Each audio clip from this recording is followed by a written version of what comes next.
Have you ever prayed for something and watched it get worse before it got better? You needed provision, and instead the shelf went empty. You needed a breakthrough, and instead the wall got higher. If that's you right now, I want to show you something in Scripture that might completely change how you see your empty moment. Because again and again in the Bible, God doesn't show up before things run out. He shows up after. Not because he's slow, not because he forgot you, but because there's something he's building in the empty space that he can't build any other way.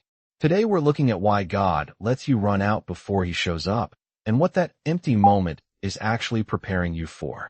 Before we start, don't forget to like, share, and subscribe for more. Number 1. The widow of Zarephath ran out completely.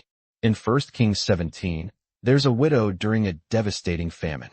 She has one handful of flour and a little oil left, just enough for one final meal for her and her son before they expected to die.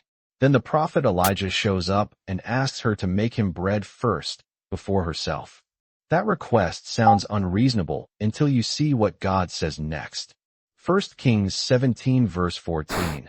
The jar of flour shall not be spent, and the jug of oil shall not be empty, until the day that the Lord sends rain upon the earth.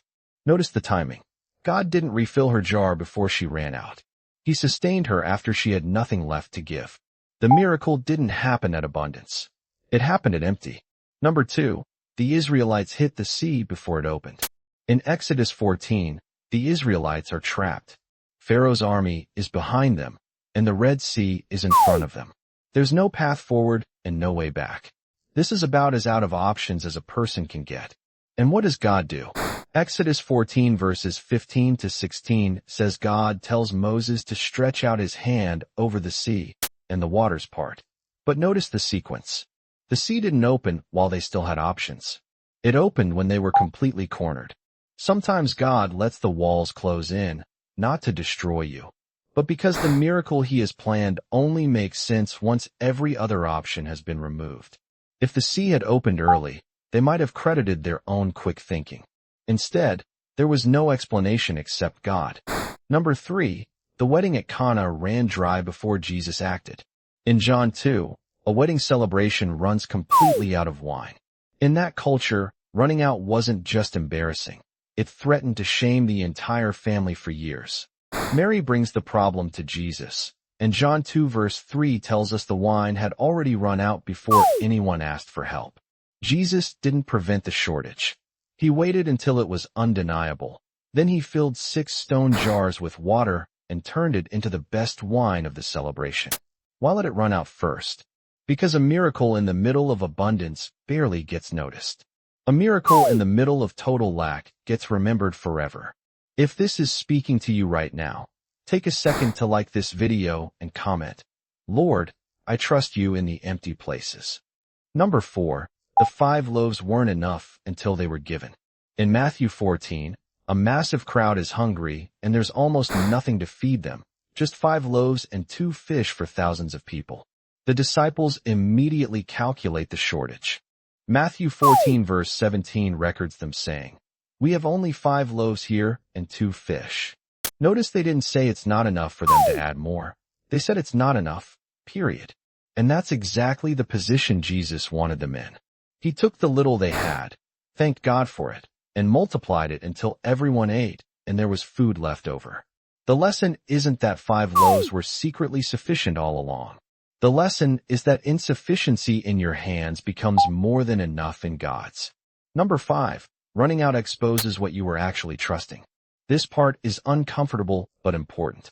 As long as your flour jar is full, you don't have to think about who's really providing for you. As long as your plans are working, you don't have to depend on God. You can quietly depend on your own competence instead. Deuteronomy 8 verse 3 says God let Israel hunger in the wilderness and then fed them with manna, that he might make you know that man does not live by bread alone, but by every word that comes from the mouth of the Lord. Running out isn't punishment. It's often the only way God can peel back self-sufficiency and reveal what you were truly leaning on the whole time. Number 6. The empty space is where dependence is built, not just provision. Here's something many people miss. God isn't only interested in refilling your jar. He's interested in what happens inside you while it's empty. Philippians 4 verse 12 says Paul learned the secret of being content whether he had plenty or whether he was in need. That's a learned skill, not an automatic reflex. And it's usually learned in the empty seasons, not the full ones. If God always refilled things before they ran out, we would never develop the muscle of trusting Him in the waiting. The empty jar isn't wasted time. It's training ground. Number 7. God's timing at the empty point isn't cruelty, it's precision. Think about the widow again. If Elijah had shown up while she still had 3 months of flour left, her faith wouldn't have been tested the same way, and the miracle wouldn't have been nearly as undeniable. God's timing consistently seems to arrive right at the edge, not before it. 2 Corinthians 12 verse 9 says, "My grace is sufficient for you, for my power is made perfect in weakness." Notice it doesn't say God's power is made perfect in your abundance. It's made perfect in weakness, in lack, in the moment you have nothing left to offer. That's not God being late. That's God being exact. Number 7.5. Ruth and Naomi ran out before restoration came too. In the book of Ruth, Naomi loses her husband and both her sons while living in a foreign land, and returns to Bethlehem, describing herself in Ruth 1 verse 21 as having gone away full, but come back empty. That word choice matters.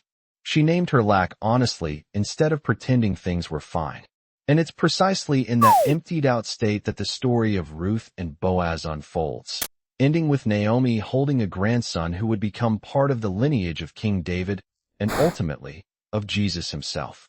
Ruth 4 verse 15 says that grandson would be a restorer of life to Naomi in her old age. Notice the pattern again. Restoration didn't arrive to prevent the emptiness. It arrived after it, and it produced something far greater than what was originally lost. Naomi couldn't have written that ending herself. No amount of planning on her part could have engineered a great-grandson who would be part of the Messiah's family line. That kind of outcome only comes from the kind of God who specializes in showing up after everything looks finished. Number 8. How to respond while you're in the empty season. So what do you do while the jar is still empty and the miracle hasn't come yet?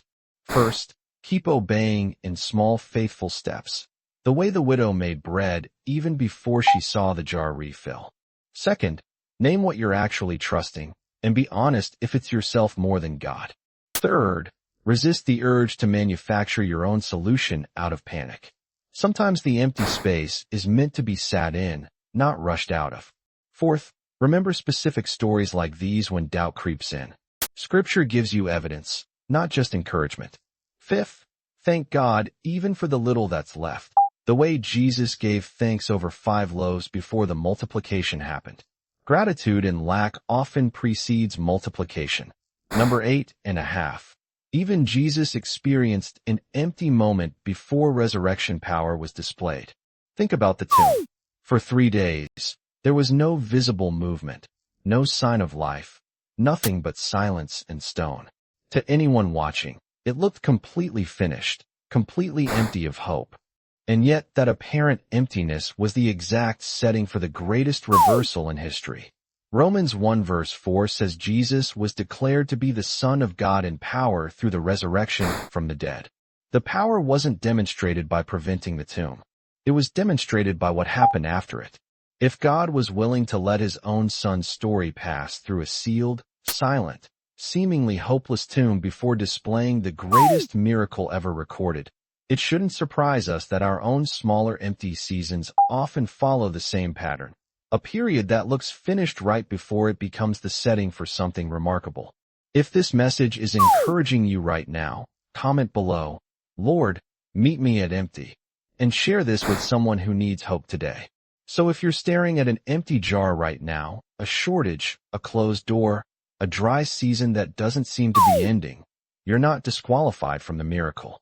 You might be standing exactly where it starts. God didn't rescue the widow before she ran out.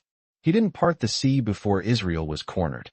He didn't multiply the loaves before the disciples admitted they weren't enough. Every time, the miracle waited for the empty moment, not because God enjoys watching you struggle, but because that's where dependence is born and dependence is what he's actually after. Your empty jar isn't the end of the story. It might be exactly where God has been planning to show up all along. If this video blessed you, like it, subscribe for more faith-building biblical content, and comment below, "I believe God shows up." And share this with someone who's running on empty today.